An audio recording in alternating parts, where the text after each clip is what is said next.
کہ وَلِلَّذِينَ كَفَرُوا بِرَبِّهِمْ، جو لوگ اپنے رب کا انکار کرتے ہیں ان کے لیے عذاب جہنم، جہنم کا عذاب ہے، وَبِئْسَ الْمَصِيرُ، اور وہ بہت برا ٹھکانہ ہے۔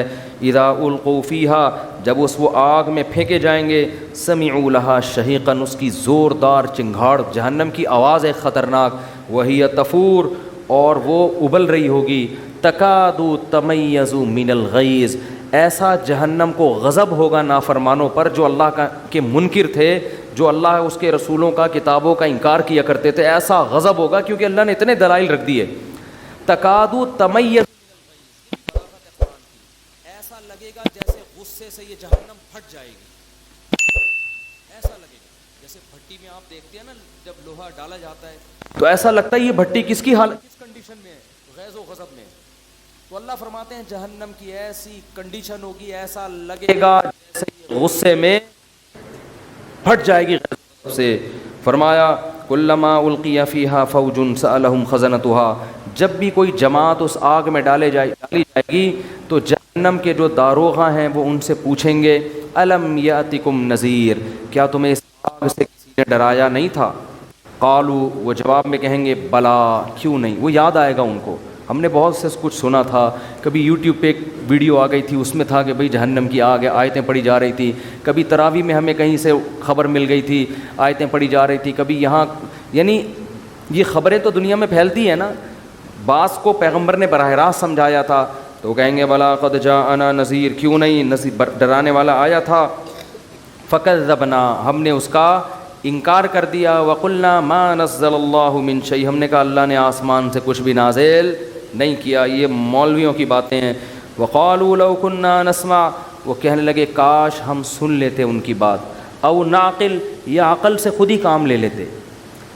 بعض دفعہ انسان کا کہ علم میں اضافہ ہوتا ہے کوئی بات سن کے، بعض دفعہ اضافہ ہوتا ہے خود ہی کھوپڑی استعمال کر کے، خود ہی کھوپڑی استعمال کر لیتے تو بھی ہمیں یقین آ جاتا کہ آخرت ہے۔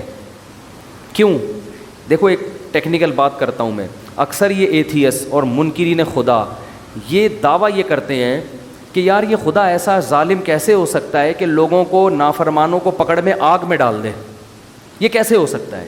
یہ سمجھ میں آنے والی بات نہیں ہے۔ تو جب بھی کوئی باطل آدمی اعتراض کیا کرے نا تو اس کا اعتراض کا جواب دینے کے بجائے اس پر اعتراض کر دیا کرو، یہ اصول یاد رکھو، کیونکہ باطل کیا کر رہا ہوتا ہے کہ اس پر جو اس سے بڑا اعتراض ہوتا ہے نا اس کو ٹھنڈے پیٹوں پی جاتا ہے، اور جو چھوٹا اعتراض ہو رہا ہوتا ہے وہ آپ پہ کر رہا ہوتا ہے۔ نہیں آئی بات سمجھ میں؟ تو اس کو یہ کہا کرو کہ ٹھیک ہے ہم فرض کر لیتے ہیں کہ یہ تو بہت سخت عذاب ہے آگ کا، اور اللہ اس میں جو نافرمانوں کو ڈالے گا یہ سمجھ میں آنے والی بات نہیں ہے، اللہ ایسا ظالم کیسے ہو سکتا ہے، اس بیس پہ فرض کرو ہم نے آخرت کا انکار کر دیا، نہیں ہوگا کچھ بھی، مر کے ہم مٹی ہو کے کیا ہو جاتے ہیں، ختم۔ یہ اللہ پہ اس سے بڑا اعتراض ہے، ٹھیک ہے نا، کیونکہ دنیا میں اتنے بڑے بڑے جرائم ہو رہے ہیں، اتنے بڑے بڑے جرائم ہو رہے ہیں کہ اگر آخرت، کیونکہ دیکھو آخرت اگر ہے تو پھر اس میں جہنم کا عذاب ہے، کوئی اور تو کسی کتاب میں ملتا ہی نہیں ہے نا اس کا تذکرہ۔ یہ تو یہودی، عیسائی اور مسلمان کہتے ہیں کہ آخرت ہے، اور تینوں متفق ہیں کہ وہ عذاب اس میں کیا ہوگا، آگ کا عذاب ہوگا۔ باقی تو کسی مذہب کے ایسے اس میں تو دعووں میں کلیئرٹی ہے ہی نہیں نا باقی مذہب کے، تو یا تو آخرت ہے یا نہیں ہے، تو پھر یہی ہے۔ اور اگر اس کی بیس پر آخرت کا انکار کرتے ہو تو پھر اللہ پر اس سے بڑا اعتراض ہوگا کہ دنیا میں ہزاروں بچوں کے قاتل بھی گزرے ہیں، دنیا میں آج بھی ہم دیکھتے ہیں ایسے لوگوں کو، میں جانتا ہوں جنہوں نے اپنے باپ کو قتل کیا، اپنی ماں کو قتل کیا چند ٹکوں کی لالچ میں، اپنی دادی کو قتل کیا، اپنے دادا کو قتل کیا، بچوں کے کو ذبح کیا۔ ایک دفعہ میں کراچی میں کہیں کھڑا ہوا تھا، ایک عورت چیخنے لگی، ایسا چیخ کے بھاگ رہی ہے، لوگ بھی بھاگ رہے ہیں۔ میں نے کہا کیا ہوا؟ کہتے ہیں کچھ اس کی گود میں بچہ تھا، کوئی اغوا کرنے والے لڑکے جو بچوں کو بیچتے ہیں انہوں نے اس کی گود سے بچہ چھین کے بھاگ گئے۔ یار اس ماں پہ کیا گزر رہی ہوگی آپ سوچو، اس قدر ترس آئے۔ وہ بیچاری یہ جھونپڑیوں والی عورتیں نہیں ہوتی، غریب ماسیاں جو ہوتی ہیں، وہ بیچاری کہیں بازار میں جا رہی تھی، اس کی گود سے دو لڑکوں نے بچہ چھینا ہے اور بائک پہ فرار ہو گئے، نہیں پکڑے گئے وہ۔ بچہ مر جائے ماں کو تھوڑے دنوں میں تسلی ہو جاتی ہے. گوشت سے بچہ چھین کے جب آپ اس پہ ظلم کرتے ہو اور بھاگ جاتے ہو چند ٹکوں کی لالچ میں, یار اس بچے کو کہاں لے جا کے تم بھیجو گے, کیا بھکاری بناؤ گے, کیا کرو گے, تم دیکھتے نہیں اس کے کلیجے پہ آرے چل رہے ہیں. اس کا مطلب تو یہ ہوا اگر آخرت نہیں ہے تو ایسے ظالم بھی مر کے ختم, اور جنہوں نے بڑی بڑی قربانیاں دیں, بالکل ایمانداری کے ساتھ زندگی گزاری, کسی کے ساتھ ظلم نہیں کیا, وہ بھی مٹی ہو کے ختم. تو اللہ کے ہاں تو پھر بہت بڑی دھاندلی ہے. تبھی تو قرآن کہتا ہے ام نجعل المتقین کالفجار, تم پاگل ہو گئے ہو, کیسی باتیں کر رہے ہو کہ آخرت نہیں ہے. مطلب یہ کہ جو خدا کے خوف سے اچھی زندگی گزارتا ہے اور جو ظالم ہے بری زندگی گزارتا ہے, تم سمجھتے ہو کہ میں دونوں کو مار کے ختم کر کے ایک جیسا کر دوں گا. ما لکم, تمہیں ہو کیا گیا ہے. قرآن کے الفاظ دیکھو, مجھ پر اتنا بڑا الزام لگا رہے ہو. تو جو یہ اعتراض کیا کرے نا اللہ آگ میں کیسے ڈالے گا, یہ اس سے پتہ چلتا ہے آخرت نہیں ہے. اس سے کیا, اس سے بڑا الزام اللہ پہ یہ ہوتا ہے کہ وہ سب کو برابر, دنیا میں تھوڑی سزا ملتی ہے, دنیا میں تو چور ڈاکو صدر بن جاتے ہیں. حقیقت ہے یہ, دنیا میں تو ایسا بھی کیس ہمارے سامنے آیا کہ ایک لڑکی نے گھر سے بھاگ کے شادی کی اور کیس باپ پہ ڈال کے, بےہودہ کیس کہ یہ مجھے یعنی غلط نظروں سے دیکھتا تھا, حالانکہ باپ پاک دامن تھا, اندر کس کو کر دیا, باپ. اس باپ پہ کیا قیامت گزرے گی یار, کہ ایک تو میری عزت کا جنازہ نکالا اور اوپر سے مجھے پہ الزام ڈال کے. جس باپ نے بچیوں کو گودوں میں پالا ہو, کتنی محبت دیتا ہے باپ. دنیا میں ایسے ایسے مظالم ہو رہے ہیں کہ انسان کانوں کو ہاتھ لگائے, اور ان ظالموں کو دنیا میں سزا نہیں ملتی. اکثر بے گناہ لوگ سزا میں پستے ہیں, پھانسی کے پھندوں پہ چڑھ جاتے ہیں بے گناہ. جو قتل کرنے والا ہوتا ہے وہ کھلے عام گھوم رہا ہوتا ہے. تو بھائی دنیا میں تو ایسا ممکن ہے. اللہ کہتے ہیں کیا میرے بارے میں بھی تم نے یہ گمان کر لیا ہے, ما لکم, تمہیں کیا ہو گیا ہے, کیف تحکمون, کیسے فیصلے کر رہے ہو تم میرے بارے میں, کہ پرہیزگاروں کو, اچھوں کو, بروں کو مار کے ختم کر کے برابر, یہ نہیں ہو سکتا. تو جو یہ کہا کرے نا کہ آگ سمجھ میں نہیں آتی, اس سے کہیں ہماری سمجھ میں یہ نہیں آتا کہ کوئی بھی سزا نہیں ملے گی. اگر آگ نہیں ہے تو پھر آپ بتاؤ کیا سزا ہے, صحیح ہے نا.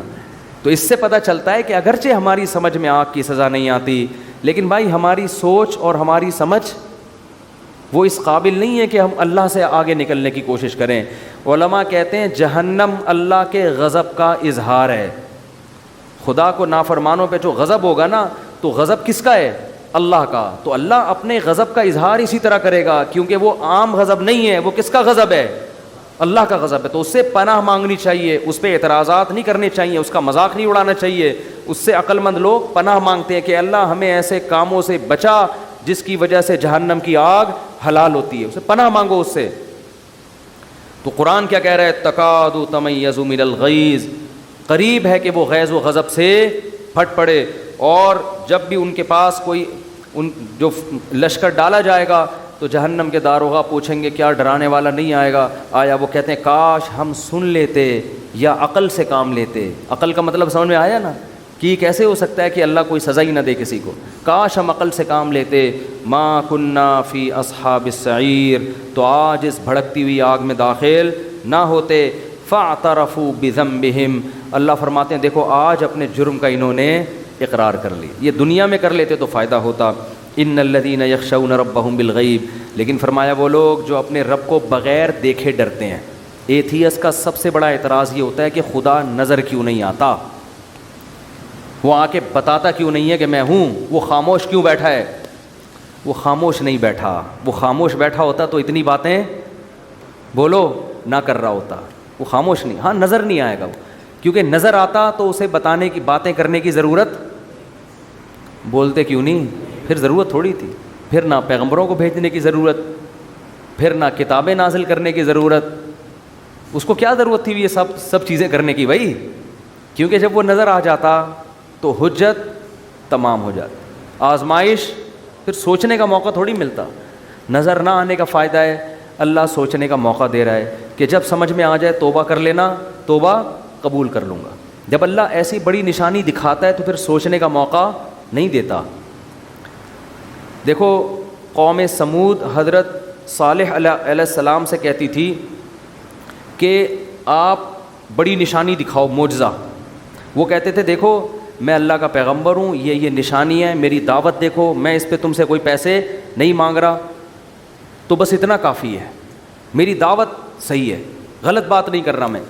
کہہ رہے نہیں, آپ کو اللہ نے بھیجا ہے, کوئی نشانی دکھاؤ. تو انہوں نے کہا دیکھو جب اللہ نشانی دکھائے گا نا تو تمہیں مہلت نہیں دے گا, اور پھر اس نشانی کے آداب بھی بہت ہوں گے. انہوں نے کہا نہیں نشانی. انہوں نے کہا اچھا کیا نشانی؟ اب دیکھو کیسے عجیب سا مطالبہ کیا بیہودہ, اس پہاڑی سے اونٹنی نکال دو. بھائی جو منہ میں آیا بک دیا. عجیب سی بات ہے نا کہ پہاڑی سے کیا نکالو؟ اونٹنی. یہ ان کا خیال تھا یہ تو ممکن ہی نہیں ہے.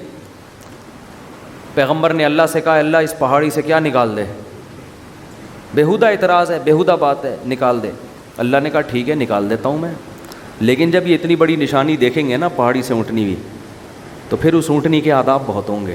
ابھی تک تو آپ دعوت دے رہے ہیں, جو مان رہا ہے ٹھیک ہے, نہیں مان رہا کوئی آسمانی آفت نہیں آ رہی ہے, آخرت کے لیے میں نے چھوڑا ہوا ہے, مہلت دی ہوئی ہے, لمبی لمبی عمریں ہیں, سوچو جس ٹائم بھی خیال آ گیا توبہ کر لوں گا.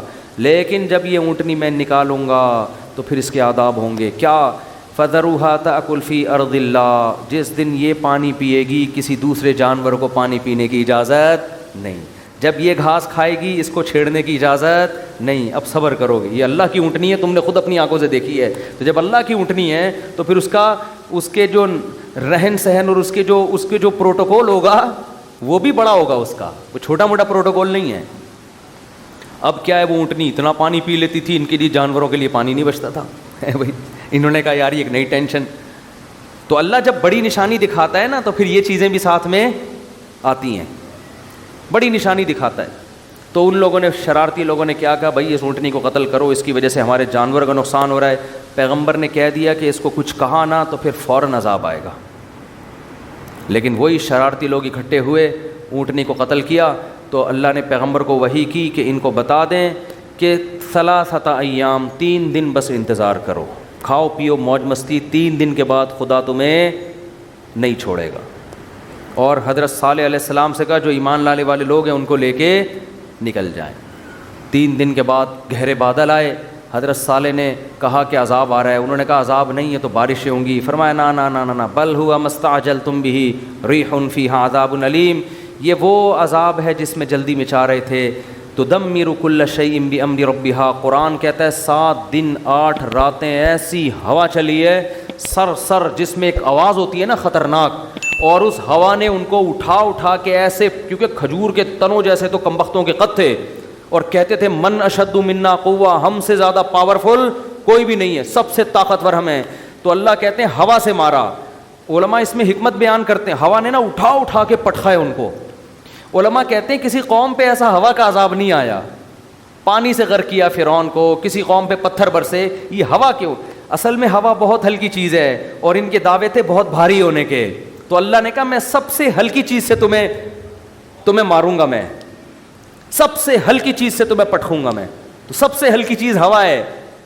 تو ہوا 7 دن 8 راتیں چلی ہے اور ایسے اٹھا کے پٹخائے ان کو. قرآن کہتا ہے کأنہم اعجاز نخل خاویہ, کھجور کے تنے جیسے فصلیں کٹی ہوئی پڑی ہوتی ہے نا, ایسے 7-8 ایک ہفتے کے بعد ان کی یہ حالت تھی. فہل تری لہم من باقیہ, اللہ فرماتے بتاؤ ایک بھی ان میں سے تمہیں زندہ نظر آیا کیا؟ ایسا اللہ نے پٹخائے. تو جب اللہ, یہ جو ایتھیسٹ کہتے ہیں نا اللہ نظر نہیں آتا, بھائی اگر نظر آ گیا نا تو میں اور آپ شاید بچ جائیں, آپ نہیں بچو گے. اللہ بچائے ہمیں اپنی رحمت سے, پھر نہیں بچو گے. علماء نے ایک بڑی نکتے کی بات کی ہے. بنی اسرائیل نے بچڑے کی عبادت کی تھی. حضرت موسیٰ علیہ السلام واپس گئے, بنی اسرائیل نے توبہ استغفار کیا کہ ہم نے غلطی ہو گئی.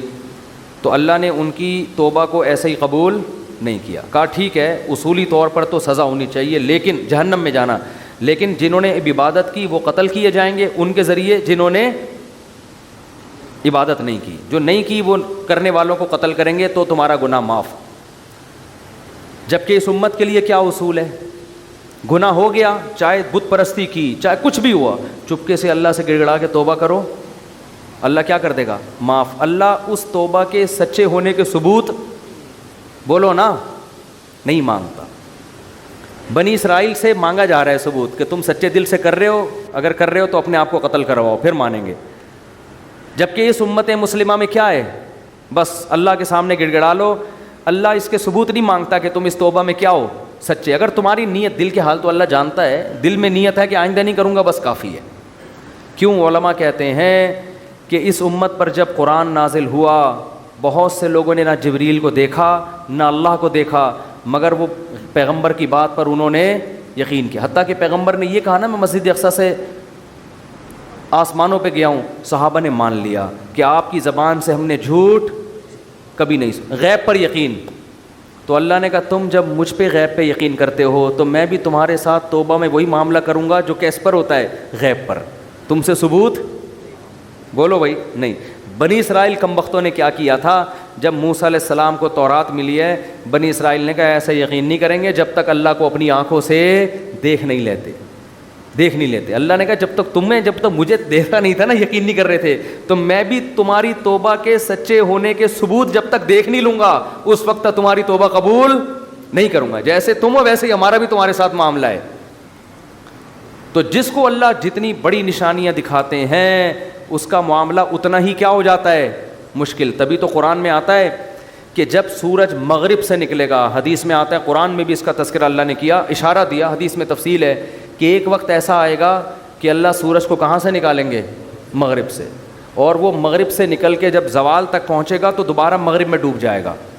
اب یہ بات اسلام کے علاوہ کوئی بھی نہیں کرتا. تو جب دنیا میں یہ نشانی ظاہر ہوگی تو اسلام کی حقانیت کا ایک بہت بڑا ثبوت دنیا کے پاس آ جائے گا, کیونکہ سائنس کی دنیا میں اس بات کا امکان 1% بھی نہیں ہے. کیونکہ سورج کا مغرب سے نکلنے کا مطلب کیا ہوا کہ زمین الٹی گھومے گی, اور سائنسدان کہتے ہیں الٹی گھومنا تو دور کی بات, زمین کی اسپیڈ میں تھوڑا سا فرق آ جائے نا تو ہم سارے جیسے ایک لٹو پہ گھوم رہا ہو اور وہ گاڑی میں اسپیڈ سے جا رہے ہوں اور بریک لگ جائے تو سارے کھڑکیوں سے باہر ہوں گے کہ نہیں ہوں گے, ہے بھائی.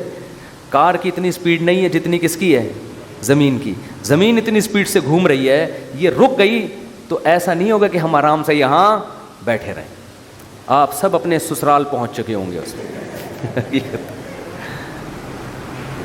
یعنی ایسی جگہ جا چکے ہوں گے جہاں آپ کبھی بھی جانا نہیں جانتے, سالوں سے گلے مل رہے ہوں گے, آپ سسر کے پاس آ کے بیٹھے ہوئے ہوں گے آپ. یعنی ایسی ایسی جگہ آپ کو زمین پہنچا دے گی جہاں آپ کبھی بھی جانا نہیں چاہتے, اور الٹا گھومنا شروع ہو جائے پھر تو بالکل ناممکن. لیکن اللہ کو ہر چیز کی قدرت ہے. حدیث میں آتا ہے سورج کہاں سے نکلے گا, لیکن یہ اتنی بڑی اسلام کی حقانیت کی نشانی دنیا اپنی آنکھوں سے دیکھے گی کہ اس کے بعد اسلام ماننے کے علاوہ کوئی آپشن, کوئی چارہ نہیں ہوگا. لیکن قرآن کیا کہہ رہا ہے, توبہ کا دروازہ بند کروں گا میں اس وقت لم تکن آمنت من قبل او کسبت فی ایمانها خیرا یوم یاتی بعض آیات ربک. کیا ہے آیت یار, یوم یاتی بعض آیات ربک لا ينفع نفسا ایمانها لم تکن آمنت من قبل او کسبت فی ایمانها خیرا. اللہ کہتے ہیں اس وقت کوئی کافر مسلمان ہوگا تو اس کا اسلام قبول نہیں, اور کوئی گناہ گار مسلمان توبہ کرے گا تو اس کی توبہ قبول نہیں ہوگی. سمجھ میں آ رہی ہے بات کہ نہیں آ رہی؟ تو اس لیے غیب پہ معاملہ لکھا ہے. یہی دیکھو, اونٹ کو دیکھو, شہد کی مکھی کو دیکھو, سورج کا نکلنا دیکھو, چاند کو دیکھو. للشمس ينبغي لها ان تدرك القمر. اللہ کہتے ہیں ہر ایک کو ایسے دائروں میں تیرا دیا میں نے, نہ چاند سورج سے ٹکراتا ہے اور نہ سورج چاند سے ٹکراتا. کل فی فلک یسبحون. اتنے بڑے بڑے اجرام ایک مخصوص دائروں کے اندر لٹو کی طرح گھوم رہے ہیں. یہ آٹومیٹیکلی خود بخود نہیں ہو سکتا. یمسک السماوات والارض ان تزولا. اللہ ہے جس نے آسمانوں اور زمینوں کو تھاما ہوا ہے کہ اپنی جگہ سے ڈاما ڈول نہ ہو جائیں. وَلَئِن زَالَتَا, ذرا سا ان کا بیلنس آؤٹ ہوگا. اللہ کہتے ہیں یہ جاپان کے سائنسدان اس کو بیلنس پہ نہیں لے کر آئیں گے. تو کیڑے مکوڑوں کی طرح یہ خلائی سیارے تھے جو تھوڑا سا نیچے سے جس نے چھلانگ لگائی ہے نا, ٹھیک, تھوڑا سا نیچے سے. یہ مجھے وہ لطیفہ بچپن کا بہت یاد آتا ہے, تھوڑا سا نیچے. دوبارہ سنا دوں, کل سنایا تھا, نئے لوگ بھی آ گئے. تو 3 آدمی, ایک امریکی تو بس یہ اس کے بعد بیان ختم ہو رہا ہے نا, نئے نئے لوگ بھی آتے ہیں. یار ایک بھی نیا ہو نا, ایک بندہ بھی نیا ہو تو یہ لطیفہ اس قابل ہے کہ اس کی رعایت میں اس کو سنایا جائے, ٹھیک ہے. پاکستانیوں کی ریسرچ کا پتہ چلتا ہے. تو 3 آدمی بیٹھے ہوئے تھے, ایک امریکی, ایک جاپانی اور ایک پاکستانی. امریکی نے چھوڑی تو نہیں, وہ تو کسی حد تک صحیح ہے کہ ہمارے جو ہوائی جہاز ہیں بالکل آسمان سے چپک کے چلتے ہیں. انہوں نے کہا بالکل آسمان سے, اس نے کہا نہیں تھوڑا سا نیچے. جاپانی نے کہا ہماری جو آبدوزیں ہیں سمندر کی زمین سے چپک کے چلتی ہیں. انہوں نے کہا بالکل چپک کے, کہا نہیں تھوڑا سا اوپر. پاکستانی کیا کرتا, اس نے کہا ہم لوگ ناک سے کھانا کھاتے ہیں. کہا بالکل ناک سے, کہہ رہا تھوڑا سا نیچے. ٹھیک ہے, تھوڑا سا نیچے. تو اگر اللہ اس نظام کو تھوڑا سا اوپر یا تھوڑا سا نیچے کر دے, زمین کے بیلنس کو 23 ڈگری جھکی ہوئی ہے, تھوڑا سا اللہ یوں کر دے, یا جس مدار پہ اسپیڈ کم ہو جائے تھوڑی, یا اسپیڈ زیادہ ہو جائے, تو اللہ فرماتے ہیں ان امسکہما من احد من بعدی, خدا کے علاوہ کوئی بھی ان کو اپنے مدار پہ نہیں لا سکتا. زمین سے باہر نکل کے دھکا کون دے گا اس کو؟ باہر ٹکیں گے کہاں, کون باہر جا کے. تو ہماری جتنی ترقی ہے نا, کچھ بھی ہو, یہ آٹے میں ذرہ ہے اس کائنات کے مقابلے میں, یہ کخ بھی نہیں ہے. ایک سونامی کا طوفان یہ سب کچھ ملیا میٹ کرنے, یہ سمندر 3 گنا زیادہ ہے. یہ تھوڑا سا اوپر آ گیا تو ویسے ہی سب تیر رہے ہوں گے یہاں پہ, کچھ بھی نہیں ہے. یہ گلیشیئر پگھل جائیں تو سب لیٹے ہوئے ہوں گے یہاں پہ. تو اتنا فنٹر بننے کی ضرورت نہیں ہے. ٹھیک ہے ترقی کی ہے, بہت اچھی بات ہے, خدا کی آنکھوں میں آنکھیں ڈال کے تھوڑی بات کرو یار تم. اللہ اور اس کائنات کے مقابلے میں کیا اوقات ہے. سورج جتنا ایندھن ایک دن میں خارج کر دیتا ہے نا, ہم ہزاروں لاکھوں سال میں بھی ہمارے جہازوں میں اور ہمارے راکٹوں میں اتنا ایندھن خرچ وہ سیکنڈوں میں اڑا دیتا ہے. اتنا ایندھن خرچ کر دیتا ہے وہ, اتنے اللہ کے خزانے ہیں. اور جل رہا ہے کیسا تکے کی طرح, ہمیں پکا رہا ہے سورج جو ہے, جلا ہوا ہے, اور صبح صبح اٹھتا ہے اور ایسے تپاتا ہوا سب کو نکل جاتا ہے. کوئی کمی اس میں نہیں ہو رہی. اور اللہ میاں نے بھی زمین کو نا, جیسے تکا نہیں ہم ادھر سے اب تھوڑا سا یوں تکے کو ایسے پکاتے ہیں نا, تو اللہ بھی زمین کو ایسا ہی. ابھی یہاں رات ہو رہی ہے, امریکہ میں کیا ہو رہا ہے دن, تو یہ بالکل ایسے تکے کی بوٹی کی طرح زمین کو اللہ یوں کرتے تھے. کیا کرتے ہیں, گھماتے, چلو بھائی اب ادھر والے تھوڑا سا انجوائے کریں سورج کو, وہاں والے سو جائیں, اب تھوڑا سا ادھر والے انجوائے کریں. اب ناروے والے پریشان تھے, وہ تو کنارے پر ہیں, تو اللہ نے ان کو کسی اور طرح سے گھما دیا کہ تم نے 6 مہینے دن کے مزے لیے ہیں, اب 6 مہینے اندھیروں کے مزے لو. اور ادھر والے روشنی میں آ جائیں گے 6 مہینے کے لیے, جب ادھر اندھیرا ہوگا, اور جب ادھر روشنی ہوگی 6 مہینے کے لیے ادھر کیا ہو جائے گا. ہر لحاظ سے زمین کو نا بڑے طریقے سے سورج کے گرد بالکل جیسے تکا پکانے والا, سوراب گوٹ کی بوٹیاں پکانے والا نہیں, ادھر سے, اور مرغیاں جیسے انڈے کو سہ رہی ہوتی ہیں ادھر سے, اب تھوڑا سا ادھر سے اور چوزا نکل آتا ہے. تو یہ بھائی خود بخود کوئی بھی سسٹم نہیں ہے. ذالک تقدیر العزیز العلیم. قرآن کہتا ہے زبردست غالب بادشاہ ہے. کسی پیغمبر کو کوئی علم دیا, کسی پیغمبر کو کوئی علم دیا. قدر مشترک جو تمام پیغمبروں میں جو کامن تھی, کامن بات تھی, وہ کیا تھی؟ دین کا علم. مجھے تھوڑا سا پانی ذرا پلا دیے گا, ٹھنڈا نہ ہو.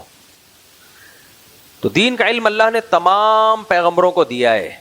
کیا خاص چیز ہے بھائی دین کے علم میں جو اللہ تمام پیغمبروں کو دے رہا ہے؟ کیا خاص بات ہے اس میں؟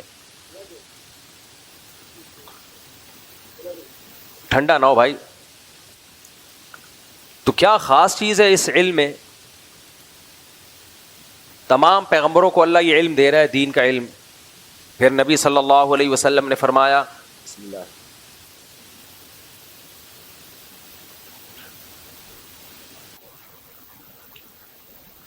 جزاک اللہ. مائک کی آواز بہت سلو ہے, مجھے گلا پھاڑنا پڑ رہا ہے, لیکن تھوڑا سا والیوم بڑھاتے ہیں تو وہ خراب ہو جاتے ہیں, تو ایسے میں بولنے میں بڑی مشکل ہوتی ہے. خطیب لوگ ہوتے ہیں نا, ہاں ٹھیوں ٹھیوں, ان کا لیے تو کوئی مسئلہ ہی نہیں ہے مائک. خطیب لوگوں کو ہم نے دیکھا, ان کے گلے ہیں ماشاءاللہ, اللہ نے بڑی طاقت دی ہے ان لوگوں نے. ایک ایک دن میں 3 بیان ہاں تباہی مچا دیتے ہیں. وہ اسٹیمنا ہے بھائی, ہر ایک میں نہیں ہوتا. میں کہیں سفر پہ بھی جاتا ہوں تو میں بولتا ہوں 24 گھنٹے میں ایک بیان سے زیادہ نہیں دینا, 24 گھنٹے میں ایک بیان سے زیادہ نہیں دینا. لوگ کہتے ہیں آپ تو بڑے سمجھے جاتے ہیں, بڑا آپ کا اسٹیمنا ہے, تو کیا مطلب 24 گھنٹے میں ایک سے زیادہ بیان نہیں کر سکتے؟ تو میں ان سے کہتا ہوں دیکھو, کنویں سے زیادہ پانی نکالو گے کیچڑ آنے لگے گا. کنویں سے زیادہ پانی نکالو گے کیا آئے گا؟ کیچڑ آئے گا. دماغ جب استعمال ہوتا ہے نا بیان میں, تو پھر 24 گھنٹے میں ایک ہی ہو سکتا ہے وہ. خالی گلا اگر استعمال ہو رہا ہے پھر آپ 6 بھی کر سکتے ہیں. ہاں کچھ خطیب ایسے ہیں جن کا ٹاپک ایک ہی ہوتا ہے, وہ ایک دن میں 4 6 بیانات بھی کر لیتے ہیں, وہ ٹھیک ہے, وہ ان پہ, کیونکہ اسی ٹاپک کو انہوں نے ریپیٹ کرنا ہوتا ہے. یہ میں اس لیے وضاحت کر رہا ہوں, ایسا نہ ہو کسی مولوی صاحب کے دن میں 3 بیانات ہو رہے ہیں تو آپ نے ان کو بول دیا ہے تو ادھر ادھر کی باتیں. ایسا نہیں ہے, ہر ایک کا اپنا اپنا پوائنٹ آف ویو ہوتا ہے, سوچنے کا اسٹائل ہوتا ہے. ہمارے بیان میں یہ ہوتا ہے کہ تھوڑا سا کھوپڑی کو زیادہ استعمال کرنا پڑتا ہے, گلا کم استعمال ہوتا ہے, کھوپڑی زیادہ استعمال ہوتی ہے. تو اس لیے میں جہاں بھی جاتا ہوں ایک بیان بس. ہاں اسی بیان کو ریپیٹ کرنا ہے تو پھر تو 4 دفعہ کر لو, پھر ٹھیک ہے.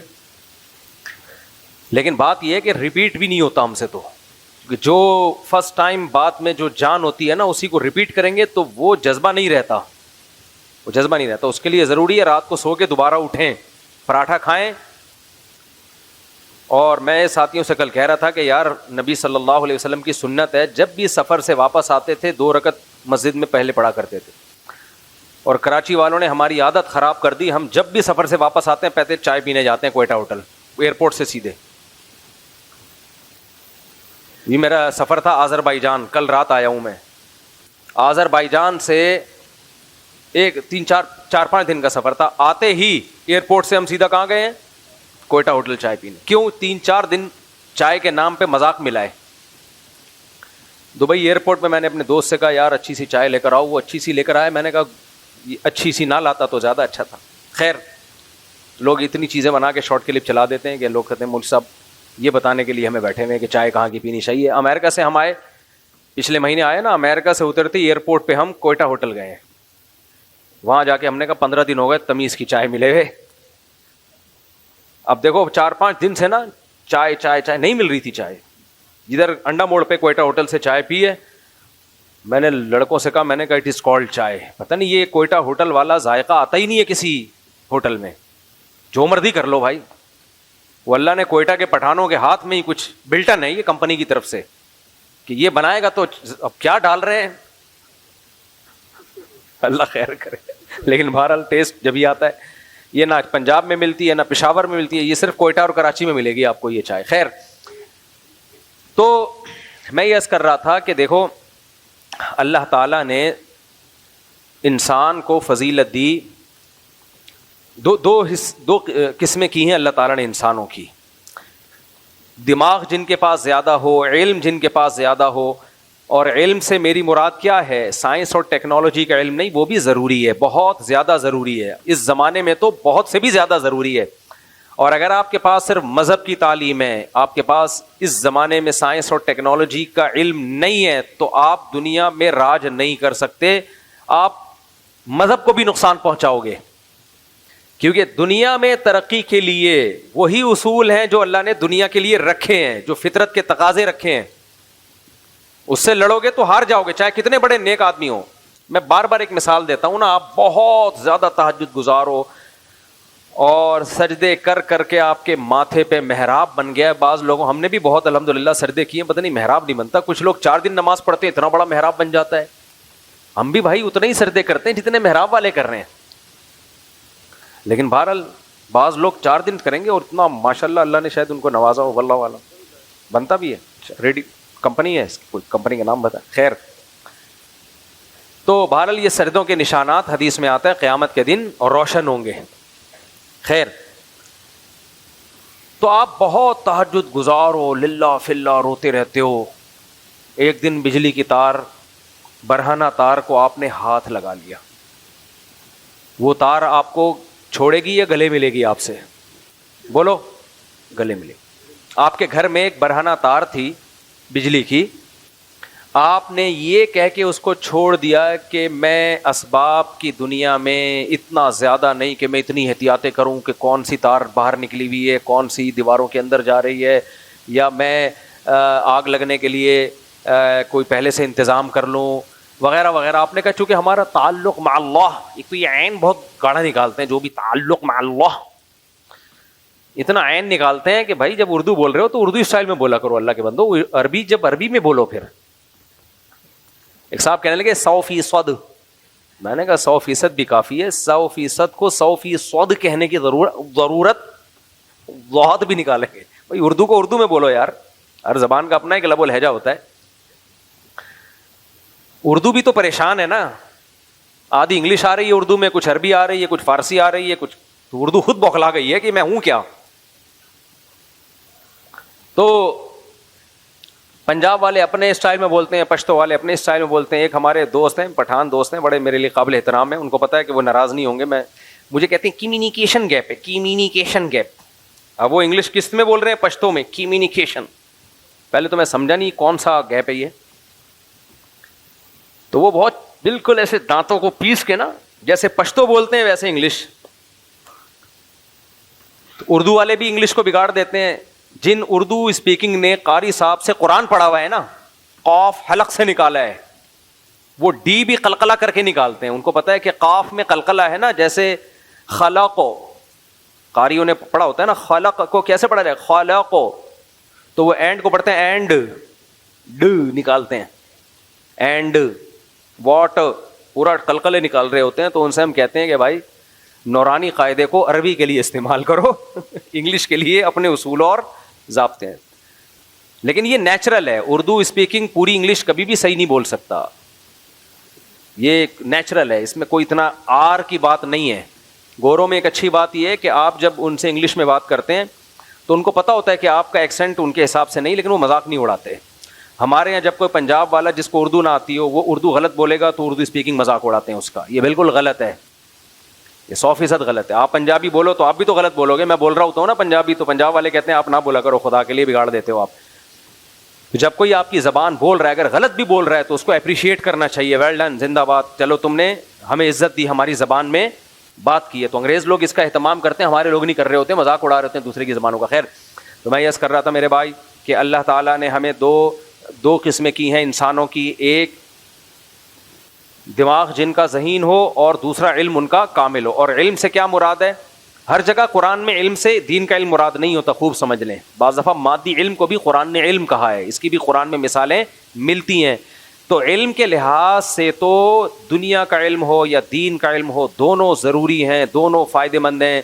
جیسے میں نے بتایا کہ کوئی بھی علم اگر کم ہوگا دنیا میں آپ کے پاس, آپ کی قوم میں وہ علم نہیں ہوگا تو آپ اس میں پستی کھاؤ گے, نیچے کی طرف جاؤ گے.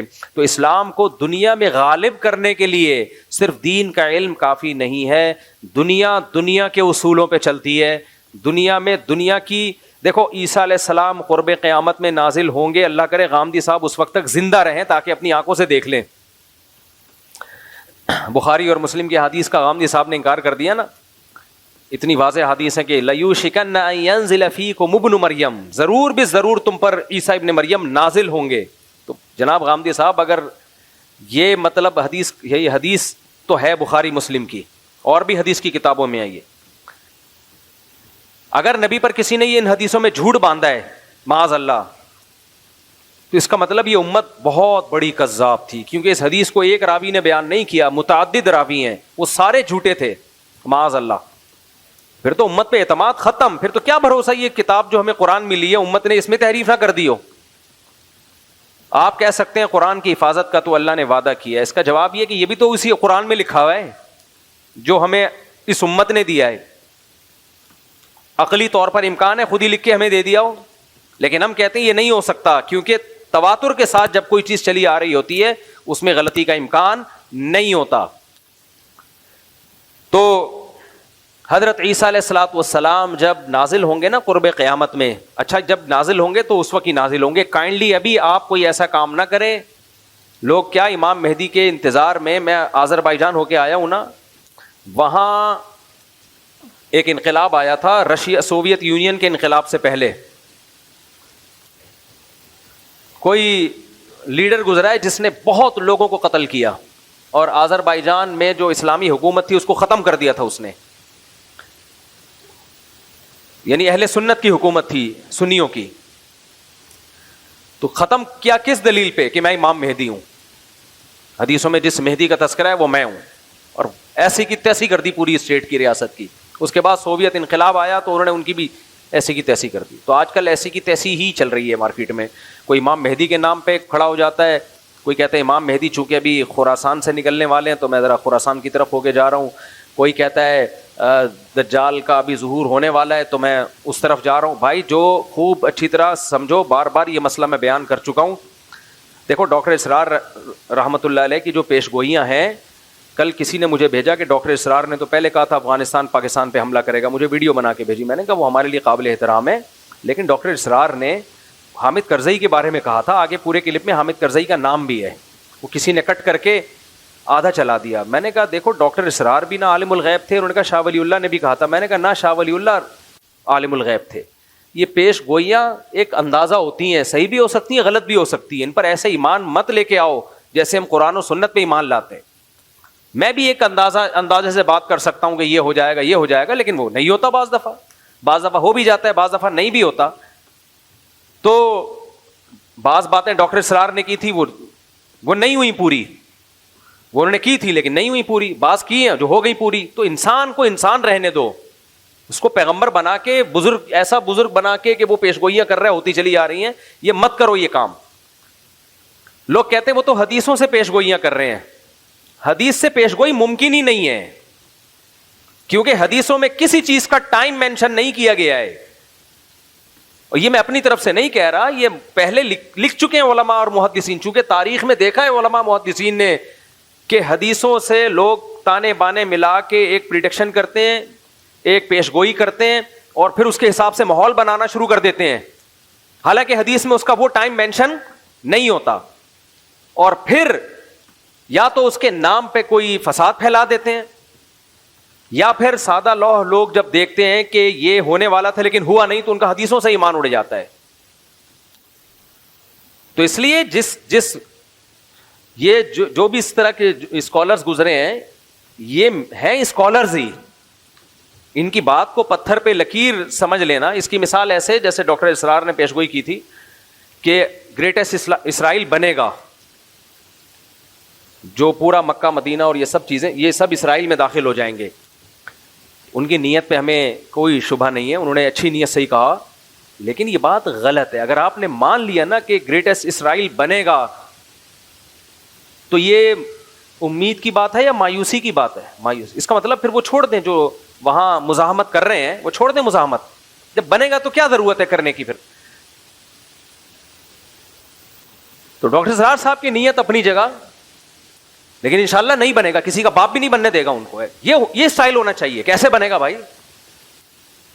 آپ کے مکان پہ کسی نے دھمکی دی کہ میں قبضہ کروں گا، تو پہلا ریپلائی آپ کا کیا ہوگا؟ تیرے باپ میں دم میں تو کر کے دکھا. لڑنا تو بعد میں جا کے، کیس ویس تو بعد میں نمٹیں گے بیٹھ کے. اور اگر وہ کہے کہ حدیث میں آتا ہے کہ میں قبضہ کروں گا، اس کا مطلب اس نے تو آپ کے ہاتھ پاؤں کاٹ دیے. تو کتنا ہی نیک اسکالر ہو، اچھا ہو، غلطی ہر انسان سے ہو سکتی ہے. میرا مقصد ان کی ذات کو ہدف بنانا نہیں ہے،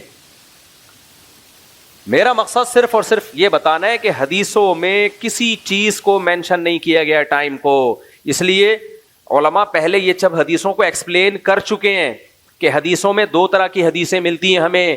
ایک تو وہ حدیثیں یہ کرو یہ مت کرو، جن میں آرڈر ہے کہ یہ کرنا ہے اور یہ نہیں کرنا، ان حدیثوں کو ہم نے فالو کرنا ہے. دوسری وہ حدیثیں جن کا تعلق ہے پیش گوئیوں سے، وہ نبی صلی اللہ علیہ وسلم کی نبوت کی دلیل ہے کہ آپ نے بتایا ایسا ہوگا لیکن ٹائم نہیں بتایا، تو بس اتنا ایمان رکھنا پڑے گا کہ ہوگا. کب ہوگا یہ نہیں بتایا، لہذا ان حدیثوں کا عمل سے تعلق نہیں ہے کہ ان کو سامنے رکھ کر ہم پلاننگ کرنا شروع کر دیں. نا نا نا نا نا نا، یہ غلطی نہیں کرنا. پلاننگ ان حدیثوں کو سامنے رکھ کے نہیں کی جائے گی، پلاننگ گراؤنڈ ریئلٹی کو سامنے رکھ کے کی جائے گی.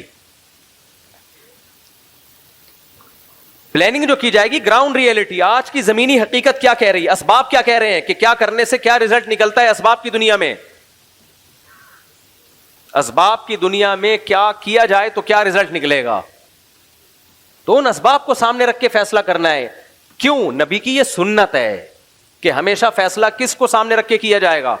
بولو نا، اسباب کو. تو اسلام اسباب اختیار کرنے کا حکم دیتا ہے، اسباب سے دور نہیں کرتا آپ کو. جب تک مسلمانوں نے اسباب اختیار کیے، دنیا پہ حکومتیں کی ہیں. سلطان محمد فاتح نے ترکی میں، استنبول میں، قسطنطینیہ میں جو قلعہ فتح کرنا تھا، اس کے لیے وہ اپنی صف میں بزرگوں کو بھی لے کر گیا جو دعائیں مانگیں گے, لیکن اس کے لیے بزرگوں کو تو لایا ہے دعائیں مانگنے کے لیے, لیکن اس نے پہلے اپنے انجینئرز کو کہا کہ اتنی بڑی توپ بناؤ جو اس سے پہلے دنیا میں کسی کے پاس اتنی بڑی توپ نہ ہو, جس کو لوگ کے بولیں یہ توپ ہے. کہتے ہیں نا کیا توپ چیز ہے, کیونکہ اتنی چوڑی دیوار ہے قسطنطینیہ کے قلعے کی کہ اس دیوار کو چھوٹی موٹی توپوں سے توڑنا ممکن نہیں ہے. وہ کہہ سکتا تھا ہمارے پاس اتنے بڑے بزرگ ہیں, نیک لوگ ہیں, اتنا بڑا لشکر ہے, اور نبی نے خوشخبری بھی دی ہے قسطنطینیہ فتح ہوگا. آپ نے فرمایا سب سے بہترین لشکر وہ ہوگا جو قسطنطینیہ فتح کرے گا. یہ تو بتا دیا آپ نے, لیکن کیا مطلب, بس ہم چلے ہیں فتح کرنے, کیوں نبی نے کہا ہوگا فتح. بھائی نبی نے ڈیٹ نہیں بتائی ہے کہ محمد فاتح کے ہاتھ پہ ہوگا یا اس سے پہلے کسی کے ہاتھ پہ ہوگا, اس کے ہاتھ پہ ہوگا جو اسباب اختیار کرے گا. 700 سال کے بعد جا کے یہ پیش گوئی پوری ہوئی ہے نبی کی. 700 سال پہلے بھی حملے ہوئے ناکام, کیوں؟ دشمن زیادہ طاقتور تھا, اور جو اٹیک کرنے والے وہ دشمن کے مقابلے میں کمزور, حالانکہ نیک تھے. صحابہ, تابعین, تبع تابعین, انہوں بھی حملے کیے ہیں. حضرت ابو ایوب انصاری کی قبر ہے وہاں قسطنطینیہ میں دیکھ کے آیا ہوں. لیکن کیا بھائی دنیا دار الاسباب ہے. صحابہ نے کوششیں کی اپنے لحاظ سے, جو وسائل اختیار کر سکتے تھے کیے, نہیں ہوا فتح. سلطان محمد فاتح نے کہا کیوں نہیں ہو رہا, اس قلعے کی ایسی کی, اتنی چوڑی دیواریں ہیں نا اس قلعے کی, اس دیوار کی جو استنبول کے گرد انہوں نے کھینچی تھی رومیوں نے, یا تو یہ عیسائیوں نے تھی یا عیسائیوں سے پہلے حکومت تھی فارس کی, ایرانیوں کی, جو مجوسی تھے, آگ پرست تھے. اب اس میں دونوں قول ملتے ہیں ہمیں, مجھے پوری تحقیق نہیں ہے کہ یا تو یہ مجوسیوں نے بنائی تھی پہلے آگ پرست. دو ہی بڑی سپر پاور گزری ہے نا بھائی, ایک ایرانیوں کی گزری ہے اور ایک مسیحی. اس سے پہلے تو یہودیوں کی تھی. دیکھو پہلے یہودیوں نے دنیا میں حکومت کی ہے سلیمان اور داؤد علیہ السلام کے دور میں. ہر جگہ کس کی تہذیب نظر آتی تھی؟ یہودیوں کی. سلیمان علیہ السلام کا نا پورا حدود سے آ کے خبریں دی ہیں, ملکہ سبا ہے, وہ ملکہ سبا کو بھی فتح کر لیا اور کو پھیلتے چلے گئے. تو جو سپر طاقت تھی دنیا میں, جو سلطنت قائم تھی, وہ کس کی تھی؟ یہودیوں کی. اس سے پہلے کی تاریخ میں میں نہیں جا رہا, اس سے پہلے بھی بہت لوگوں نے دنیا میں حکومتیں کی ہیں, تو ماضی قریب کی بات میں کر رہا ہوں. اس کے بعد اللہ نے کس کے ہاتھ میں روحانی خلافت دی ہے؟ مسیحیوں کے ہاتھ میں, حضرت عیسیٰ پر ایمان لانے والے. یہ پھیلتے چلے گئے جنگوں کے ذریعے بھی, دعوت اور تبلیغ کے ذریعے بھی. کچھ علاقوں کو تو عیسائیوں نے تلوار کے زور سے فتح کیا, کچھ ایسے تھے جو خود بخود پوری اسٹیٹس مسیحی مذہب میں داخل ہو گئیں کیونکہ اس میں اٹریکشن تھی. لیکن یہ جو مجوسیوں کی حکومت تھی, آگ کی پوجا کرنے والے ایران کی طرف تھے, یہ ان کی اپنی ایک الگ ریاست تھی, بہت بڑی اسٹیٹ تھی ان لوگوں کی بھی. تو یہ دو سلطنتیں, ایک رومن امپائر اور ایک ایرانیوں کی جو مجوسیوں کی امپائر تھی, یہ دو بڑی طاقتیں تھیں جب اسلام دنیا میں بولو آیا ہے. تو عیسائیوں کی لڑائی زیادہ تر انہی سے ہو رہی تھی, یا تو یہودیوں سے ہوتی تھی یا ان سے ہوتی تھی مجوسیوں سے. تو یہ جو استنبول ہے ترکی, یہ تھا پہلے مجوسیوں کے قبضے میں, آگ پرستش, آگ کی جو پوجا مشرک لوگوں کے. اب یا تو یہ دیوار انہوں نے بنائی تھی جس پر مسیحیوں نے اسی طرح سے حملہ کیا, بہت مشکل سے اس پہ قبضہ کیا, یا یہ کہ یہ بنائی کس نے تھی؟ مسیحیوں نے بنائی تھی. یہ دیکھنا پڑے گا کتابوں میں, اس وقت میرے ذہن میں نہیں ہے. لیکن بہرحال مسلمانوں کے لیے اس کو فتح کرنا آسان کام نہیں تھا, اور نبی نے خوشخبری بھی سنا دی تھی, نعما جیش یغزو القسطنطینیہ او کما قال صلی اللہ علیہ وسلم, کیا ہی بہترین لشکر ہے جو قسطنطینیہ کو فتح کرے گا, اور کیا ہی بہترین ہے وہ شخص جو, وہ امیر جو اس کو فتح کرے گا. 700 سال کوششیں ہوئی ہیں اس کو فتح کرنے کی, نہیں ہو پا رہا تھا. کیوں؟ اس لیول کے اسباب نہیں تھے جو انہوں نے اپنے ڈیفنس کے لیے رکھے ہوئے تھے. حالانکہ اٹیک کرنے والے, حملہ کرنے والے میرے اور آپ جیسے نہیں تھے, بڑے اللہ والے, بڑے نیک لوگ تھے, بڑے بزرگ لوگ تھے وہ. لیکن نہیں بھائی, دنیا دار الاسباب ہے. انہوں نے ڈیفنس کا سسٹم اتنا مضبوط کیا ہوا تھا, جس کی دیواریں اتنی چوڑی کہ اس پہ گدا گاڑیاں چل سکیں, بیل گاڑیاں چل سکیں, اتنی چوڑی دیواریں. ان دیواروں پہ آپ اس زمانے کے گولے مارو گے تو کیا ہوا, ایسا لگتا تھا جیسے کسی نے خارش کی ہے. کھجایا ہے تھوڑا سا دیوار کو, اس کو کیسے فتح کریں. پھر 2 سمندروں کے بیچ میں ایک نہر ہے جو یورپ کے ترکی کو اور ایشیا کے ترکی کو الگ کرتا ہے. اس سمندر کو بھی کراس کرنا تھا, وہ بھی ممکن نہیں تھا, اور اس سمندر تک کشتیاں پہنچانا ممکن نہیں تھا, اس پانی تک کشتیاں پہنچانا ممکن نہیں تھا. کشتیاں سمندر کے راستے سے لے کر آئیں تو دشمن کا قبضہ تھا اس پہ, اور کشتیوں کو بائی روڈ لے جانا, اتنی بڑی تعداد میں سمندری جہاز جیسی کشتیوں کو بائی روڈ لے جانا ممکن نہیں تھا. تو سلطان محمد فاتح نے 2 خاندانی کام کیے. بولا سب سے پہلے تو ایک اتنی بڑی توپ بناؤ کہ جس کو لوگ کہیں یہ کیا ہے, کیا توپ بنائی ہے, کیا توپ بنائی. یہ اسباب اختیار کیے اس نے. اور دوسرا, کھوپڑی استعمال کرو. جب تک ہم وہ جو 2 سمندروں کو ملانے والی پٹی ہے پانی کی, اس میں کشتیاں نہیں اتاریں گے, اور اتاریں بھی چپکے سے, دشمن کو پتہ نہ چلے, تو اس وقت تک ہمارے لیے اس کو فتح کرنا ممکن نہیں ہے. مشورہ ہوا کہ ایک ہی آپشن ہے ہمارے پاس, توپیں تو بنانا کوئی مشکل نہیں ہے, انجینئرز نے بنا لی بڑی بڑی توپیں, آج بھی رکھی ہوئی ہیں ترکی کے میوزیم میں آپ جائیں. تو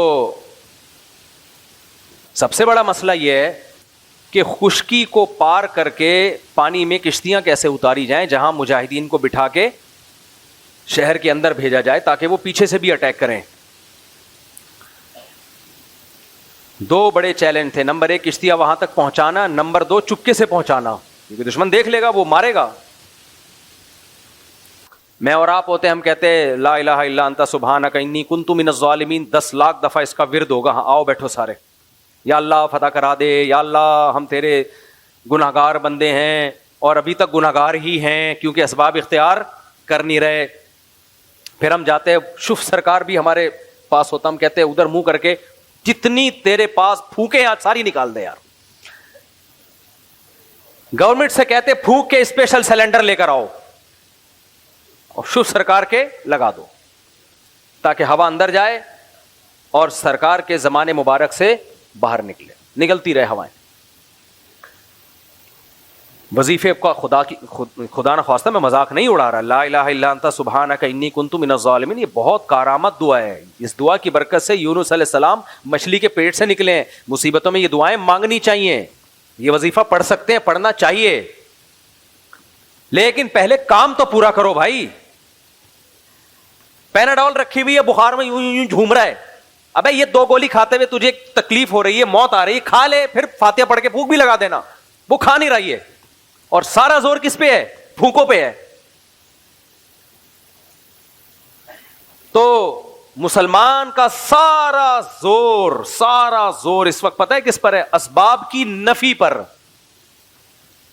اس میں مذہبی طبقے کی بھی میجورٹی مبتلا ہو چکی ہے.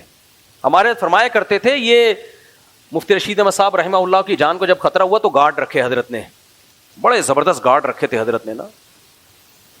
اور حضرت کے شاگرد چونکہ مخلص تھے, انہوں نے کہا کہ ہم آپ کو بغیر گارڈ کے چھوڑیں گے نہیں. آج کل شاگردی مروا دیتے ہیں کہ حضرت آپ کا تو اللہ سے تعلق اتنا زبردست ہے, آپ کو تو کسی کا باپ بھی نہیں بم سے اڑا سکتا. پہلے ہمارے سینے پہ گولی آئے گی پھر آپ کی آئے گی. آ تو گئی نا, بھلے تیرے کے بعد ہی آئی, لیکن آ تو گئی نا حضرت جی کے. تو حضرت نے تو کم رکھے تھے گارڈ. حضرت کے شاگرد چونکہ حضرت سے محبت کرتے تھے, انہوں نے کہا یہ اتنے کافی نہیں ہے. حضرت فرمایا کافی ہیں. فرمایا نہیں, اس کو بڑھائیں گے ہم. آپ کی سیکیورٹی آپ نہیں ہے, ہمارے ہاتھ میں. جب محبت ہوتی ہے نا انسان کو, آپ کو ابا سے محبت ہے, آپ کو پتا ہے کہ ابا کا بی پی ہائی ہوا ہے, یہ گولی کھائیں گے تو نارمل ہو جائیں گے, ابا کھا نہیں رہے تو آپ گن پوائنٹ پہ کھلاؤ گے ان کو گولی. اگر آپ کو محبت ہوگی, نہیں ہوگی تو آپ بولو گے چلو ابا کا مرنے کا پروگرام ہے. تو دیکھو اسلام میں زبردستی نہیں ہے, کسی چیز میں زبردستی نہیں ہے. نہیں بھائی, جس سے محبت ہوتی ہے آدمی کہتے ہیں اس کو بچاؤ. تو ہمارے حضرت کے شاگرد تھے, چونکہ وہ حضرت سے مخلص تھے. انہی دنوں میں مولانا یوسف الجھانوی شہید رحمۃ اللہ علیہ کو بھی بڑے خطرات تھے.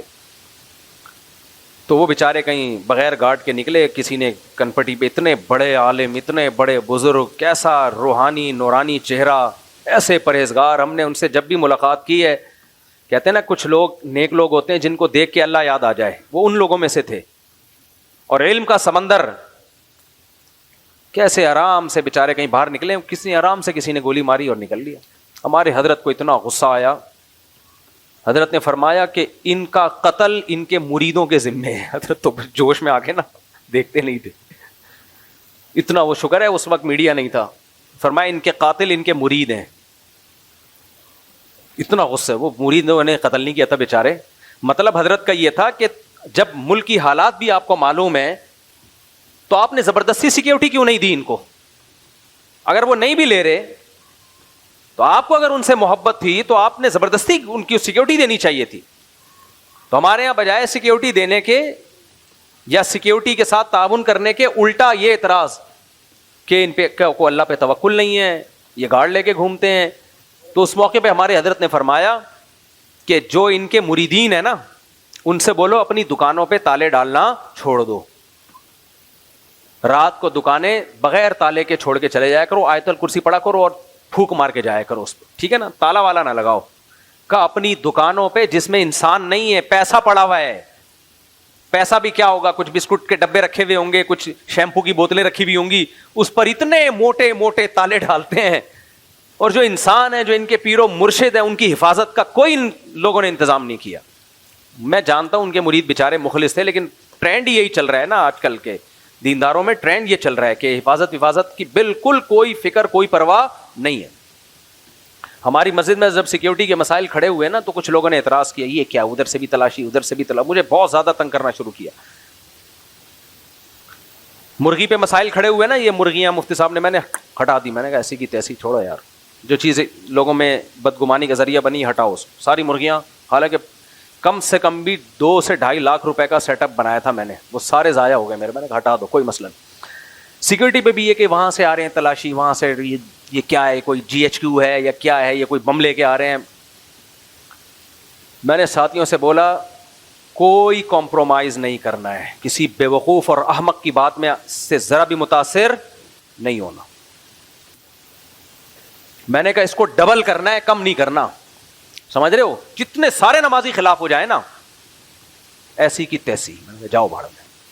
میں نے کہا بے وقوفوں کی باتوں میں آ کے یہ تھوڑی کہ اس میں سیکیورٹی صرف ہماری نہیں ہے, آپ کی بھی ہے. اللہ سب کو بچا کے رکھے. جب بم پھٹتا ہے نا تو جس کو ہدف بنایا جاتا ہے صرف وہ نہیں جاتا, غریبی میں 10-15 بھی اسی کے ساتھ جو بیان سننے آئے تھے وہ بھی چلے جاتے ہیں. تو بھائی یہ تو آپ کے فائدے کے لیے ہے, اس سیکیورٹی کو ابھی ہم نے بڑھانا ہے, سمجھ رہے ہو, کم نہیں کرنا. تو آپ کو اگر کوئی تکلیف ہو رہی ہے, ہم آتے ہیں تو ہماری تلاشی کیوں لی جاتی ہے, ہم کوئی شکل سے دہشت گرد لگ رہے ہیں. آپ شکل سے جتنے بھی شریف لگیں یار, پھر بھی آپ کو پوری تلاشی لی جائے گی آپ کی, ٹھیک ہے نا. تو اس لیے بیان سننے آنا ہے تو تلاشی میں کمپرومائز, سیکیورٹی میں کوئی کمپرومائز بولو نہیں ہوگا. ایک دن کیا ہوا, یہاں پر ایک بندہ بیٹھا ہوا تھا, شروع کی بات ہے جب زیادہ سیکیورٹی کا سخت نظام نہیں تھا, اس کی جیب میں ٹیٹی نکلی, پسٹل تھی اس کی جیب میں. ہم بدگمان نہیں ہو رہے, اپنے ڈیفینس کے لیے لایا ہوگا, لیکن بھائی کسی کے چہرے پہ تھوڑی لکھا ہوا ہوتا ہے. تو گارڈ نے یوں کر کے نظر ڈلاتے رہتے ہیں نا یوں, تو اس نے دیکھ لیا, اس کو بلایا. خیر ہم نے پولیس والوں کو بلایا, انکوائری کی, وہ بندہ صحیح تھا, یعنی کوئی وہ نہیں تھا. آپ ڈرے نہیں, آپ کہ اچھا یہاں تو ٹیٹیاں نکل رہی ہیں, گھبرانا نہیں ہے. شریعت کہتی ہے اسباب مکمل اختیار کرو, اس کے بعد توکل کس پہ رکھو, اللہ پہ. مرنا ہوگا جس دن, جو رات قبر میں گزرنی ہے کسی کا باپ بھی وہ قبر سے باہر نہیں گزروا سکتا, اور جو قبر میں نہیں گزرنی وہ کسی کا باپ بھی قبر میں نہیں گزروا سکتا آپ سے. تو کام سارے کرنے ہیں لیکن اسباب بھرپور اختیار کرنے ہیں, اس کے بعد پھر اللہ پہ توکل بھی کرو. پھر تو جو مرنا ہے بھائی وہ تو مرنا ہے, ڈرو نہیں موت سے. موت کا ڈر الگ چیز ہے اور بے احتیاطی الگ چیز ہے. تو ہمارے حضرت نے فرمایا کہ یہ جتنے بھی لوگ ہیں نا جو حضرت مولانا یوسف جہانوی شہید رحمۃ اللہ علیہ کو انہوں نے سیکیورٹی نہیں دی, فرمایا کہ یہ اپنی دکانوں پہ بڑے موٹے موٹے تالے ڈال کے جاتے ہیں, حالانکہ اندر کیا رکھا ہوتا ہے, شیمپو کی بوتلیں. ٹھیک ہے, آپ گولے گنڈے والے کو دیکھو, جب ریڈی بند کرے گا کیسے تالے لگے ہوئے ہو, اور نظر سے بچنے کے لیے بھی انتظامات کیے ہوئے ہوتے ہیں. حلیم کی دیگوں پہ لکھا ہوتا ہے, کالا جوتا لٹکا ہوا ہوتا ہے, اس بزنس کو نظر نہ لگے. بزنس کیا ہے, ٹوٹل 2 دیگیں, اللہ اور برکت دے بھائی, 2 دیگیں کو 4 کر دے اللہ, ہماری دعا ہے. لیکن ابے بھائی یا تو بہت بڑا جاپان کی گاڑیوں کا تیرا شو روم ہوتا, اربوں خربوں روپے کی ٹرانزیکشن ہو رہی ہوتی, روزانہ 50 گاڑیاں نکل رہی ہوتی تیرے شو روم سے, تو نظر سے بچنے کے لیے کچھ اہتمام کرتا. وہ کر نہیں رہا, وہ بیٹھا ہوا ہے آرام سے. تیری حلیم کی دیگ ہے, اس پہ جوتے بھی لٹکے ہوئے ہیں اور کالے کپڑے بھی جھوم رہے ہیں. رکشے والے نے پیچھے جوتا لٹکایا ہوا ہوتا ہے, اب کم نظر آ رہا ہے, پہلے بہت ہوتا تھا. میں نے ایک دن پوچھا یار یہ کسی کی چپل اٹک کے رہ گئی ہے, بعض دفعہ ہوتے ہیں لوگ, میرے تو یہ خیال تھا کوئی اترتے ہوئے چپل اٹک گئی تو اس نے باہر لٹکا دی کہ جن صاحب کی ہو آ کے لے جائیں. اس نے کہا بھائی یہ نظر سے بچنے کے لیے. میں نے کہا بھائی ٹرک کو نظر لگی تھی تو رکشا بن گیا تھا وہ, اس کو کیا نظر لگے گی, یہ کیا بنے گا بیچارہ. یوسف علیہ السلام کے قریب کسی کا حسن ہو, ایسی اس بچے کی ماں حسن کو نظر سے بچانے کے لیے کچھ اہتمام کرے. جیسے کہتے ہیں حضرت عثمان نے ایک خوبصورت بچہ دیکھا تو اس کو ایک تل لگا دیا, تو تھوڑا عیب پیدا کرنے کے لیے. تو سمجھ میں آتا ہے بھائی مائیں بچوں کو نظر سے بچا رہی ہیں, وہ بچے جو اندھیرے میں نظر نہیں آتے. وہ واقعہ پورا کون سا واقعہ تھا؟ ہاں وہ واقعہ رہ گیا. چلو تو خیر, تو سلطان محمد فاتح نے کیا کیا, یہ اسباب اختیار کی. میرا مقصد واقعہ سنانی, یہ تو میں ہسٹری بیان کر چکا ہوں پہلے بھی جب میں ترکی کا دورہ کر کے آیا تھا. یہ صرف یہ بتانا تھا کہ ہمارے ماضی کیا تھا اور آج ہم منہ کی فائرنگ کے علاوہ ہمارے پاس کچھ بھی نہیں. اور اوپر سے ہمارے جو دیسی لبرل ہیں جن کی قیصر احمد راجہ نے طبیعت سے کلاس لی ہوئی ہے, قیصر احمد راجہ کو لازمی سنا کرو اور اس کے چینل کو آگے پھیلاؤ بھی, کیونکہ مجھے جو اب تک نظر آیا ہے پاکستان میں کم از کم واحد بندہ ہے جو ان دیسی لبرل کے خلاف کھڑا ہوا ہے. یہ دیسی لبرل جو ہے نا, جن کے پاس کچھ بھی نہیں ہے, نہ دین کا علم ہے نہ دنیا کا علم ہے, بیٹھ کے پھینکتے رہتے ہیں, انگلش میں انگلش ٹھش پھش مارتے رہیں گے. عوام سمجھتی ہے یار کیا نالج ہے یار. ابے بھائی وہ نالج آپ کو لگ رہی ہوتی ہے. میں نے بتایا نا ایک انٹی آئی ہیں آج کل, وہ کہہ رہی ہیں ڈارون کی جو تھیوری ہے کہ جو ارتقاء ہے وہ ایک ثابت شدہ حقیقت ہے سائنس میں, جھوٹ سے بات شروع ہو رہی ہے. پھینکنے پر گورنمنٹ نے کوئی پابندی لگائی ہے یار, پھینکتے رہو. سائنسدان کہہ رہے ہیں کہ ثابت شدہ نہیں ہے اور ہمارے پڑھے لکھے کہہ رہے ہیں کہ ثابت شدہ ہے. کوئی حکیم دوا بنا رہا ہے, اس کو خود اطمینان نہیں ہے کہ بھی ٹرائی کروں گا, اور اس کا جو منشی بیٹھا ہوا ہے وہ کہہ رہا ہے ایسی بہترین دوا ہے 100 بندوں پہ تجربہ ہو چکا ہے, تو اس سے بھی آگے نکلنے کی کوشش کر رہا ہے. تو یہ دیسی لبرل جو اس طرح کی تحقیق پیش کر رہے ہیں نا, خوب سمجھ لو ان کا مقصد تحقیق نہیں ہے. ان کو ایک ٹاسک دیا گیا ہے کہ علماء کو اور اسلام کو پیچھے رکھنا ہے. اس کا طریقہ یہ ہے کہ سائنس کو اس انداز میں پیش کیا جائے کہ لوگ سمجھیں کہ سائنس اور مذہب آپس میں ٹکرا رہے ہیں. ابھی ایک دیسی لبرل انکل ہیں, ان کے اسپیچ سن رہا تھا, میں کہہ رہے تھے کہ مذہبی آدمی تو تہذیب یافتہ ہو ہی نہیں سکتا, مذہبی آدمی تہذیب یافتہ ہو ہی نہیں سکتا. واہ واہ واہ واہ واہ بھائی, تہذیب مذہب کے علاوہ خدا کی قسم کسی کا باپ کہنے والا تھا, لیکن پھر دیکھا تہذیب یافتہ نہیں ہوتے یہ. دیکھو مذہب جو ہے نا بھائی ہمارا اسٹائل ہے نا, اسٹائل تھوڑی ہم چینج کریں گے. اسٹائل ہے نا, اسٹائل بھی تہذیب کا ایک حصہ ہے. انگریز بھی تو باپ کے, ان کے باپ ہوتے نہیں تو وہ ماں کے تانے دیتے ہیں. یہ تہذیب ہے. جن کو یہ مہذب کہہ رہے ہیں نا, دیکھو میں اگر کہنے والا تھا کہ مذہب نہ ہو تو کسی کا باپ بھی تہذیب نہیں سکھا سکتا, یہ جملہ میں نے ادھورا چھوڑ دیا نا. اگر میں یہ جملہ بولتا کہتے دیکھو یہ مولویوں کی لینگویج ہے, کسی کا باپ بھی نہیں سکھا سکتا, کسی کا چاچا بھی نہیں سکھا سکتا, یہ گورے بہت مہذب ہیں, حالانکہ گوروں میں باپ ہوتا ہی نہیں ہے. ابے مجھے ایک بات بتاؤ, جس کا باپ ہو, جن کے ہاں باپ ہوتے ہوں لیکن زبان صاف نہ ہو, وہ بھی غیر تہذیب یافتہ ہے, میرے جیسے مہذب نہیں ہے, میرے جیسے دیسی ہیں وہ, لیکن باپ ہے. اور ان لوگوں کے ہاں باپ ہوتے ہیں, اور ایک اخلاق بہت ٹائٹ زبردست, لیکن ان لوگ کیا باپ ہی مارکیٹ سے کیا ہو گیا ہو, شارٹ, زنا سے بچے پیدا ہوتے ہوں. اس بچے کو کوئی مرد اون کرنے کے لیے تیار نہ ہو کہ میرا بیٹا ہے. ان کو کیا کہہ رہے ہیں, تہذیب یافتہ. آپ نے یہ سمجھ میں آ رہا ہے میں کیا کہنا چاہ رہا ہوں؟ او بھائی ایک تہذیب کی شکل ہوتی ہے, nice to meet you, thank you, 3 piece suit tie, بغلیں بھی کون جھانک رہا ہے جا کے, وہ بھی چھپی ہوئی ہیں, بس اوپر سے فٹ فاٹ.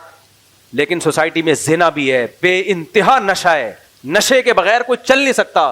اور نشہ نہ بھی ہو تو 15-20 کپ کافی پیے بغیر ان کا دماغ ہی کام نہیں کرتا. اتنے زیادہ ہائپر لوگ ہوں, ہر شخص نشہ کر رہا ہو, بہت سے ملکوں میں نشہ لیگل ہو, شراب تو لیگل ہے ہی ساری دنیا میں, اتنا زنا اتنا زنا اتنا زنا, پھر نسلیں روک لی ہوں کہ ان کو کھلانا پڑے گا کمبختوں کو, اس کو کہہ دیا تہذیب. اور مذہبی آدمی جو بیچارہ دو چار کبھی الٹی سیدھی باتیں ممبر پہ بیٹھ کے اسٹائل ٹھیک نہیں ہوتا, اس کا بات ٹھیک کر رہا ہوتا ہے, اس کو کہہ دیا یہ ہے ہمیں تہذیب سکھائیں گے. تکلف اور تہذیب میں زمین اور آسمان کا فرق ہے. کبھی چھپڑ میں خوشبو لگا کے اکیلے میں ملو, خدا کی قسم انسانیت کی خدمت میں نے جتنی علماء میں, صلحاء میں, تبلیغ والوں میں دیکھی ہے, کسی میں نہیں دیکھی ہے. گورا اس کی خاک تک نہیں پہنچا ہے. جو انسانیت کی خدمت, میں ہر مولوی کی بات نہیں کر رہا, ہر ممبر پہ بیٹھا ہوا عالم نہیں ہوتا, ہر وہ شخص جو اللہ رسول کی نام لے رہا ہے وہ عالم نہیں ہوتا, وہ دیندار بھی ہونا ضروری نہیں ہے. بہت سے لوگ مذہب کا منجن بیچتے ہیں, میں تو خود بتاتا رہتا ہوں کتنے مدارس ہیں جن میں بھرپور کرپشن ہے, اور اس مدرسے کے محتمم نے 4 دیواری کھڑی کر کے یتیم بچوں کو لا کے رکھا اس لیے تاکہ نوٹ چھاپ سکے. گیٹ اپ اس کا مذہبی ہے, تو گیٹ اپ کی بات میں کر نہیں رہا ہوں. صحیح معنوں میں جو علماء ہیں, آپ کبھی ان کے پاس بیٹھو, ان کے احوال پڑھو, سنو, آپ کی 14 طبق روشن ہو جائیں گے آپ کے. میں ایک مثال دیتا ہوں, جو اپنی اولاد پیدا کرنے کے لیے تیار نہ ہونا کہ اس پہ خرچہ کرنا پڑے گا, تو وہ اس کا مطلب وہ تو انسانیت کے لیے خیر خواہی کا جذبہ ہو ہی نہیں سکتا. سب سے زیادہ تو انسان اپنی اولاد کا ہوتا ہے. ان کمبختوں کو بچے پیدا کرتے ہوئے موت آ رہی ہوتی ہے کہ اس کو پالنا پڑے گا, تو یہ انسانیت کو کیسے پالیں گے؟ یہ مذہب سکھاتا ہے اپنے بچے بھی پالو, دوسروں کے لے کے بچے بھی پالو, یتیموں کے بچے. یہ ضرب مذہبی لوگوں میں میرے بھائی, یہ ہمارے نبی میں ظرف ہے کہ آپ کی اپنی اولاد بھی اور ام سلمہ سے نکاح کر کے ان کے بچے بھی آپ نے پالے ہیں, اور اس کنڈیشن میں پالے جب گھر میں 40 دن چولہا نہیں جلتا تھا. یہ ہے تہذیب. کوئی ایک گورا ایسا لا کے دکھاؤ مارکیٹ میں جن کے تم صبح شام تہذیب کی باتیں کرتے ہو, ایک لا کے دکھاؤ تم. وہ بیوی سے وفا نہیں کرتا, وہ آگے نسل کیا بڑھائے گا بھائی؟ اور ان کی عورتیں مردوں سے وفا نہیں کرتی ہیں. ان کی عورتیں اپنی اولاد پیدا کرنے کے لیے تیار نہیں کہ ٹینشن ہوگی. کیا ہوگی؟ ٹینشن. ابے بھائی, جو اتنی ٹینشن اٹھانے کے لیے تیار نہ ہو, ان کے ملک کہہ رہے ہیں, ان کی اسٹیٹ کہہ رہی ہے کہ نسل بڑھاؤ تاکہ ملک کو فائدہ ہو. کہ ملک کا فائدے کی ایسی کی تیسی, ہمیں ٹینشن نہیں لینی. وہ بھائی عیش پرست لوگ ہیں, خواہش پرست لوگ ہیں, نفس پرست لوگ ہیں. اس عیاشی اور نفس پرستی کو تہذیب کا نام دے دیا, کیونکہ سوٹ اور ٹائی اچھے ہوتے ہیں, گٹر لائنیں صاف ہوتی ہیں, روڈ اچھے ہوتے ہیں, سگنل ٹائم پہ چلتے ہیں, پولیس والے بڑے ہینڈسم اسمارٹ سے اچھے اخلاق سے بات کرتے, تو وہ ساری بد تہذیبی پہ ایک چمک پٹی لگا دی ہے خوبصورت سی, ٹھیک ہے نا. اس کو نام کیا رکھ دیا دیسی لبرل نے؟ تہذیب. خدا کی قسم, ہمارے گاؤں میں چلے جاؤ نا, گاؤں دیہاتوں میں, KPK میں چلے جاؤ, پنجاب, مجھے بہت افسوس ہوتا ہے,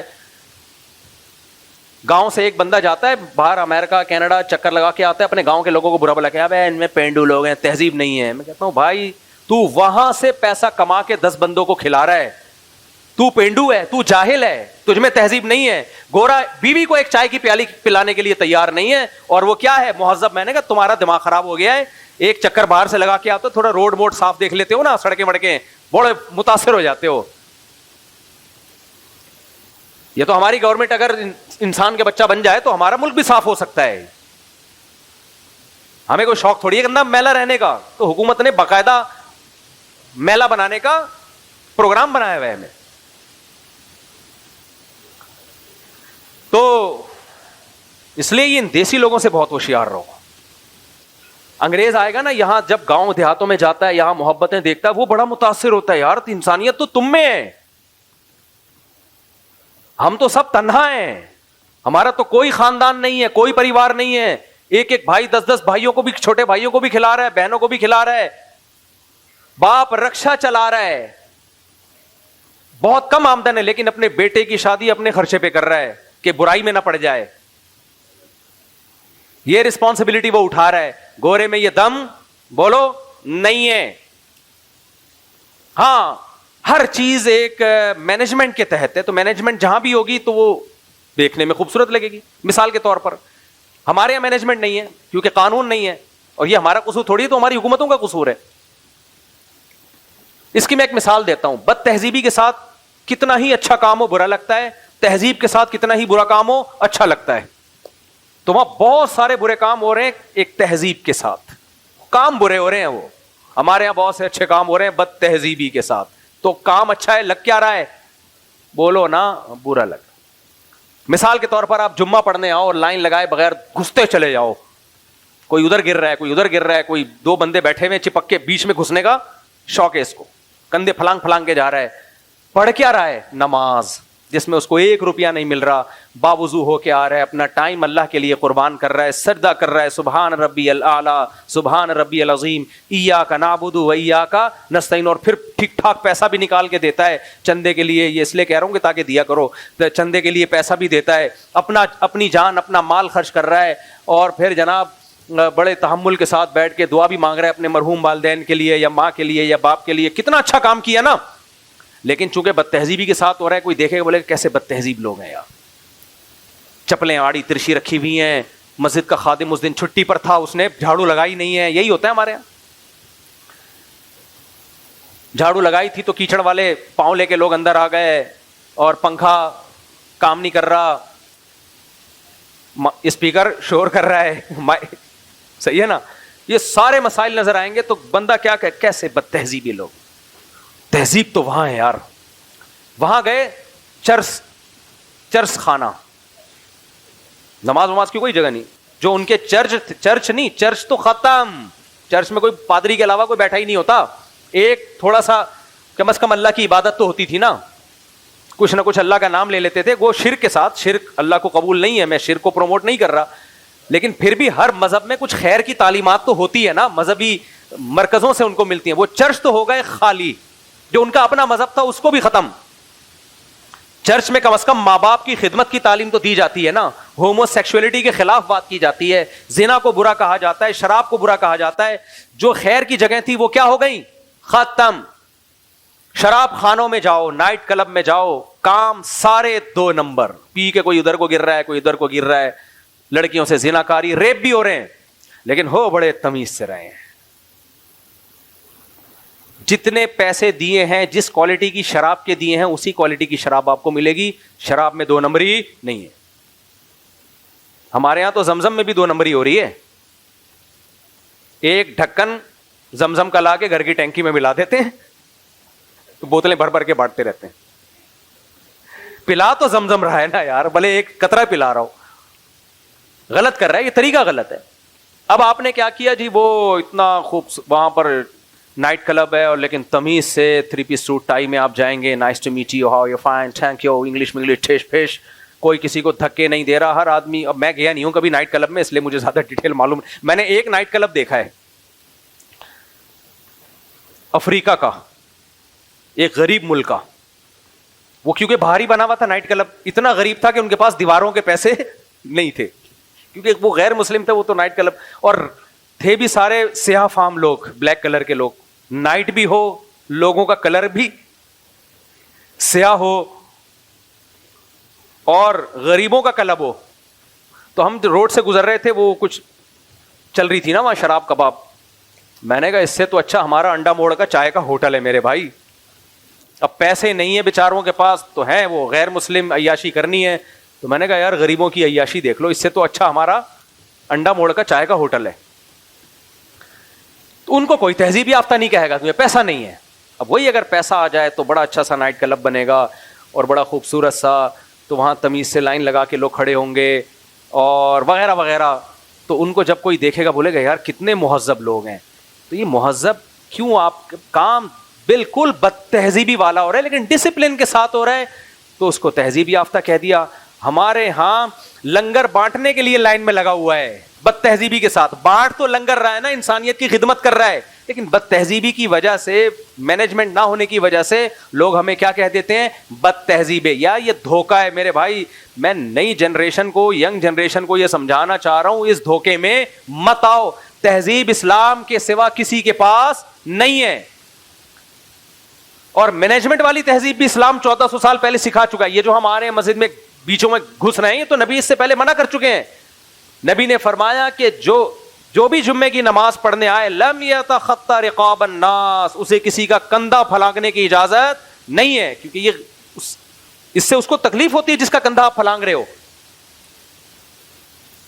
اور ہمارے دیسی لبرل نے کیا کہنا شروع کر دیا, مذہبی آدمی کبھی مہذب ہو نہیں سکتا. بھائی مہذب مذہبی ہی ہو سکتا ہے, مذہبی کے علاوہ کوئی مہذب نہیں ہو سکتا. آپ نے مذہب کو چھوڑ دیا تو یورپ کے کئی ممالک میں سٹا کیا ہے, لیگل. شراب تو سب نے لیگل کر دی, اتنی گندی غلیظ. شرابی کے پاس کبھی بیٹھو بدبو کیسی آ رہی ہوتی ہے, آنکھیں بھی کیسی غلیظ ہوتی ہیں, آنکھوں سے بھی گند, منہ سے بھی گند, ناک سے بھی گند, اسمیل, بدبو. لیکن ہوگا بڑا وہ تمیز کا, پی کے بڑی زبردست کانفرنس کر رہا ہوگا, اس کو مہذب کہہ دیا. تو میرے بھائی تہذیب صرف کون سکھاتا ہے؟ اسلام سکھاتا ہے. تبھی دین کا علم سپیریئر ہے. جو میں ٹاپک لے کے چلا تھا وہ اسی لیے سپیریئر ہے کہ وہ آپ کو تہذیب سکھاتا ہے. باقی تہذیب کے باتیں ہیں, منہ کے فائر ہیں, جب اس کی ڈیپ میں جاؤ گے تہذیب نہیں ملے گی آپ کو. اور میں تو جاتا ہوں کے پی کے اور پنجاب کے گاؤں دیہاتوں میں, ان سے کہتا ہوں بھائی تم لوگ, کچھ خامیاں ہیں گاؤں دیہاتوں میں, کچھ خامیاں ہیں, ان خامیوں کو ٹھیک کرنے کی ضرورت ہے. یورپ کے کلچر کو فالو مت کرو, اس کو فالو کیا تو بدتر سے بدتر حالات ہو جائیں گے. 2-3 خامیاں ہیں گاؤں دیہاتوں کے لوگوں میں ہوتی ہیں ان پڑھ ہونے کی وجہ سے, ان 2-3 خامیوں کو ٹھیک کرو. لیکن باہر سے کمپیئر کر کے اپنے آپ کو کمتر مت سمجھو, تم ان سے اچھے نہیں بلکہ 1000 گنا زیادہ اچھے ہو تم ان سے. 2-3 خامیاں گاؤں دیہاتوں میں ہوتی ہیں. بہت دفعہ بہنوں کو وراثت میں حق نہیں دیا جاتا, تشدد کیا جاتا ہے. ہر جگہ یہ بھی نہیں ہوتا, یہ بھی غلط مشہور ہے کہ گاؤں دیہاتوں میں عورتوں پہ تشدد ہوتا ہے. نا, ایسا نہیں ہے کہ ہر جگہ تشدد ہو, لیکن کچھ جگہ ہوتی ہیں جہاں تشدد ہوتا ہے تو ان کو سمجھانے کی ضرورت ہے.